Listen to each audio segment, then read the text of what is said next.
अब आगे आहजिन और इनकंग एक दूसरे को किस कर रहे होते हैं। पास ही एक रिपोर्टर हाकुक मौजूद होता है जो चुपचाप उनकी तस्वीरें खींच लेता है। वहीं पास में जुनसेओ भी होता है, वो भी फोटो क्लिक करता है लेकिन उसे अच्छा नहीं लगता। उसके चेहरे से साफ दिखता है कि वह खुश नहीं है। अगले सीन में हम लीना और जुनसेओ को साथ देखते हैं। लीना उससे पूछती है कि वो फाइट क्यों कर रहा था। लीना कहती है कि उसे लगा था कि जुनसेओ उन लोगों को हरा सकता था। जुनसेओ कहता है कि उसे खुद नहीं पता, वह बस कोशिश कर रहा था। लीना को जुनसेओ पसंद आने लगता है। लीना नशे की हालत में गाड़ी में बैठ जाती है और सो जाती है। इसी दौरान लीना के फोन पर हाकुक का कॉल आता है। कॉल जुनसेओ उठा लेता है। हाकुक कहता है कि आहजिन और इनकंग किस कर रहे हैं, तुम कुछ क्यों नहीं बोल रही। जुनसेओ बिना कुछ कहे कॉल काट देता है। इसके बाद वह आहजिन को मैसेज करता है और बताता है कि हाकुक को उनके रिलेशनशिप के बारे में पता चल गया है और उसे केयरफुल रहना होगा। अगले सीन में मैनेजर मैरी आहजिन से मिलती है। वह उसे किस वाली फोटो दिखाती है और पूछती है कि यह सब क्या है। मैरी कहती है कि वह अभी मीडिया को रोक सकती है लेकिन यह रिश्ता बहुत गंदा है और इसे खत्म करना होगा। आहजिन साफ कहती है कि यह कोई गंदा रिश्ता नहीं है और वह और इनकंग सच में डेट कर रहे हैं। मैरी उसे समझाने की कोशिश करती है कि वह स्मार्ट लड़की है, उसे यह सब करने की जरूरत नहीं है और उसे अपने करियर पर ध्यान देना चाहिए। आहजिन पूछती है कि क्या ये फोटो हाकुक ने भेजी है। मैरी हाँ कहती है। तभी आहजिन कहती है कि वह हाकुक से मिलना चाहती है। मैरी पूछती है कि वह उससे मिलकर क्या करेगी। आहजिन कहती है कि जो वह चाहता है मैं उसे वही दूंगी, मैं उससे डील करूंगी। इसी बीच इनकंग वहां आ जाता है। आहजिन और मैरी उसे बाय कहकर चली जाती है। मैरी इनकंग से पूछती है कि यह सब कैसे हो गया, जबकि वह कह रहा था कि वह आहजिन से दूर रहेगा। इनकंग कहता है कि उसे खुद नहीं पता, सब अचानक हो गया। मैरी पूछती है कि अब वह इसे कैसे हैंडल करेगा, क्योंकि अगर मीडिया को पता चला तो उसकी इमेज खराब हो सकती है। इनकंग कहता है कि अब वह डरा हुआ नहीं है और जो भी होगा उसकी जिम्मेदारी वह खुद लेगा। इसके बाद आहजिन रिपोर्टर हाकुक से मिलती है। वह कहती है कि आजकल मीडिया सेलिब्रिटीज के पीछे पड़ी रहती है और उनकी पर्सनल लाइफ को ही टारगेट बनाती है। हाकुक कहता है कि वह आर्टिकल पब्लिश करेगा और रुकने वाला नहीं है। आहजिन आर्टिकल का टाइटल देखती है और कहती है कि इसे चेंज करो। वह कहती है कि टाइटल ऐसा होना चाहिए, सेलिब्रिटी आहजिन कंट्रोल्स इनकंग। आहजिन उसे पेन ड्राइव देती है और कहती है कि इसमें उनकी सही तस्वीरें हैं। वह यह भी कहती है कि वह खुद अपनी लव स्टोरी के हर पल की अपडेट देगी ताकि यह स्टोरी पूरी दुनिया में फैल जाए। इसके बाद उनकी रिलेशनशिप की न्यूज वायरल हो जाती है। सबको आहजिन और इनकंग के बारे में पता चल जाता है। अगले सीन में हायंग आहजिन की मैनेजर दिखती है। आहजिन उससे पूछती है कि क्या वह डेट पर जाने वाली है। यांग पहले मना करती है लेकिन आहजिन उसके चेहरे से समझ जाती है कि वह जाएगी। आहजिन उसे सलून ले जाने की बात करती है और साफ चेतावनी देती है कि अल्कोहल मत पीना, क्योंकि नशे में वह सब कुछ बोल देती है। ब्लाइंड डेट वाले सीन में यांग पहले से नशे में होती है और सामने जेहू बैठा होता है। नशे में यांग कन्फेस कर देती है कि जब लिना ड्रिंक ड्राइविंग कर रही थी तो उसने उसका क्रिम अपने ऊपर ले लिया था। जेहू ये सब चुपचाप रिकॉर्ड कर लेता है। उधर लिना को प्रोजेक्ट्स नहीं मिल रहे होते। मैनेजर मैरी उसे बताती है कि इंडस्ट्री उससे दूर हो रही है क्योंकि उसने आहजिन को मारा था। लीना गुस्से में आहजिन को बैड पर्सन कहती है लेकिन मैरी उसे डांटकर वहां से भगा देती है। बाहर आकर लीना अपने फोन में यांग वाला वीडियो देखती है जिसमें उसका सच सामने आ चुका होता है। पीछे आहजिन खड़ी होती है। वह लीना को बताती है कि उसने पहले ही वार्निंग दी थी। आहजिन कहती है कि अगर लीना ने उसे परेशान नहीं किया होता तो ये सब नहीं होता। अब उसे कई सालों तक गायब रहना होगा। बाहर निकलकर आहजिन यांग से कन्फ्रंट करती है। वह कहती है कि उसने अल्कोहल न पीने को कहा था लेकिन उसने बात नहीं मानी। आहजिन साफ कह देती है कि अब वह उस पर ट्रस्ट नहीं कर सकती और ये उसका आखिरी वर्किंग डे है। इसके बाद हम आहजिन और इनकंग को एक परफेक्ट सेलिब्रिटी कपल की तरह देखते हैं। Family, birthday, photos, dates, fans, romance, लेकिन अंदर ही अंदर आहजिन का सब कुछ एक प्लान का हिस्सा है। प्रीमियर के दौरान जुनसेओ आहजिन को स्टेज पर देखता है। उसे याद आता है कि आहजिन ने पहले कहा था कि वह इनकंग को सिर्फ 1 साल के लिए डेट करेगी और फिर ब्रेकअप कर लेगी। यह बात जुनसेओ को अंदर से तोड़ देती है। कार सीन में इनकंग आहजिन से कहता है कि वह उस पर प्राइड है और उससे प्यार करता है। आहजिन स्वीट लेकिन कोल्ड तरीके से बात करती है। यही इस एपिसोड का इमोशनल पीक आता है जहाँ एक तरफ प्यार है और दूसरी तरफ आहजिन की प्लानिंग जुनसेओ आहजिन के बारे में बात करने से मना कर देता है। वह कहता है कि आजकल आहजिन उसे कॉल नहीं करती। उसे लगता है कि जब आहजिन खुश होती है तब वह कभी उसे याद नहीं करती। जब भी कोई प्रॉब्लम होती है तभी वह उसे कॉल करती है। इसी दौरान जुनसेओ की माँ जी से उनका कॉल आ रहा होता है लेकिन जुनसेओ फोन पिक नहीं करता। पास खड़ा जेहू यह देख लेता है। वह जुनसेओ से कहता है कि यह तुम्हारी माँ का कॉल है, तुम्हें पिक करना चाहिए। वह उसे ट्रेबल सोन कहता है जो अपनी माँ का फोन तक नहीं उठाता। जुनसेओ कहता है कि जेहू अपने घर चला जाए लेकिन जेहू हंसकर कहता है कौन सा घर, मेरा कोई घर नहीं है और अगर मैं चला गया तो तुम यहाँ बोर होकर मर जाओगे। इसके बाद जी सेओन जूनसेओ की माँ का वॉइस मैसेज आता है। वह कहती है कि इस हफ्ते तक पैसे भेज देना, उसे पैसों की जरूरत है।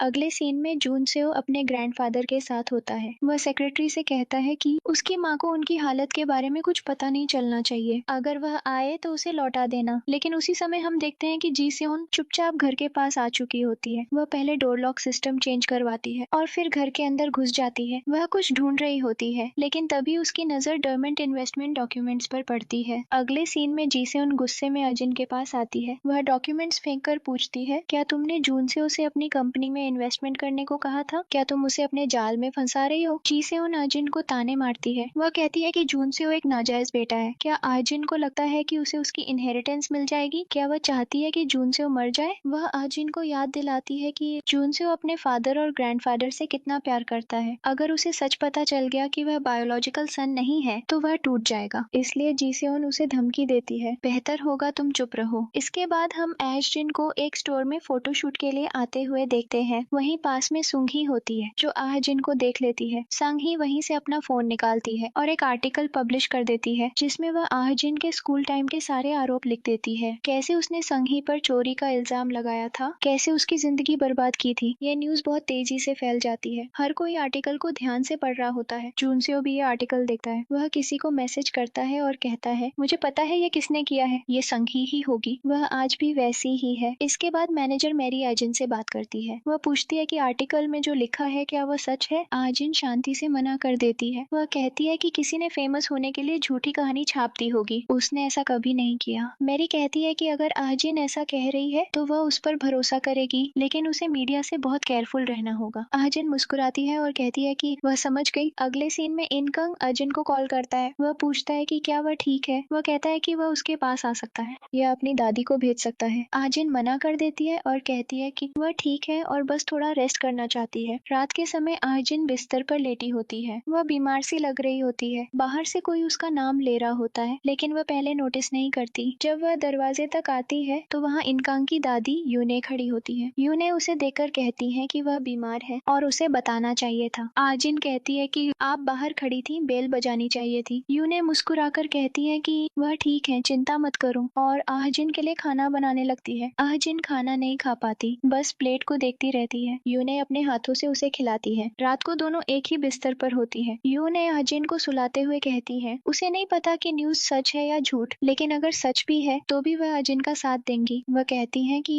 गॉड ने आहजिन को बेटी की तरह उनके पास भेजा है। आहजिन अब उनकी फैमिली है और वह उसे प्रोटेक्ट करेंगी। सुबह यूने जाने लगती है। आहजिन उन्हें पासपोर्ट देते हुए कहती है कि अगली बार बाहर मत खड़ा होना, सीधे घर के अंदर आ जाना। अगले सीन में इनकंग कॉन्सर्ट कर रहा होता है। बाद में उसके घर मैरी आती है। इनकंग सीधे पूछता है कि वह क्यों आई है। मेरी तारीफ करती है और फिर स्क्रिप्ट की बात छेड़ती है। इनकंग मना कर देता है। वह कहता है कि वह कब अपनी जिंदगी जिएगा, कब खुश होगा। वह आजिन के बारे में कहता है कि वह उसके साथ बहुत खुश है और जिंदगी अनिश्चित है, इसलिए वह सब कुछ अभी करना चाहता है। तभी मैरी उसकी नजर छोटे बच्चों के शूज पर डालती है। वह पूछती है कि क्या वह वही सोच रही है जो दिख रहा है। इनकंग झूठ बोल देता है और कहता है कि उसने ये डिपार्टमेंट स्टोर से ले लिए थे, शायद फ्यूचर में जरूरत पड़े। मेरी सीधे पूछती है, क्या तुम अजिन से शादी करना चाहते हो। इनकंग हामी भर देता है, लेकिन कहता है कि उसे नहीं पता आजिन क्या फील करती है। अगले सीन में आजिन मंदिर में होती है। वहीं जेहू आ जाता है। आजिन उसे देखकर थोड़ी शॉक्ड होती है। जेहू पूछता है, क्या वह खुश है, क्या उसे सब कुछ मिल गया जो वह चाहती थी। आजिन कहती है कि हाँ वह खुश है। जेहू पूछता है कि वह कब तक अच्छा बना रहेगा। उसी समय यूने और उसका पोता इनकंग वहाँ आ जाते हैं। परिचय होता है और पता चलता है कि आजिन और जेहू पहले से एक दूसरे को जानते हैं। आजिन बताती है कि स्कूल के बाद उसकी हालत ठीक नहीं थी, इसलिए जेहू ने उसकी मदद की थी और उसने 1 साल तक उसके कैफे में काम किया था। अंतिम सीन में जूनसेओ घर आता है, लेकिन उसके पीछे पीछे लीना आ जाती है। लीना उसे देखकर चिल्लाती है और कहती है कि वह उसे पागलों की तरह मिस कर रही थी। जूनसेओ हैरानी से पूछता है, तुम हो कौन। दोनों एक दूसरे को पहचानते हैं और जोर जोर से चिल्लाने लगते हैं। अगले सीन में जूनसेओ गुस्से में बोलता है कि वह किसी को भी अपने आप को टच नहीं करने देता। वह लीना से पूछता है कि उसने उसे हक क्यों किया। वह कहता है कि अगर किसी को हक करना है तो पहले उसकी जांच करनी चाहिए। लीना सफाई देती है कि उसने सिर्फ हक किया है, न किस किया, न कपड़े उतारे। वह कहती है कि विक्टिम तो वह खुद है। जूनसेओ उससे पूछता है कि वह जेहू को कैसे जानती है। लीना जवाब देने ही वाली होती है, लेकिन जूनसेओ उसे रोक देता है और कहता है, रहने दो, मुझे इंटरेस्ट नहीं है। वह जाने लगता है। लेना उससे पूछती है कि उसका नाम क्या है। वह कहती है कि उसे पहली बार पता चला कि जेहू की कोई फीमेल फ्रेंड भी है, इसलिए वह उसका नाम जानना चाहती है। जून से वो ठंडे तरीके से कहता है उससे पूछ लेना और वहाँ से चला जाता है।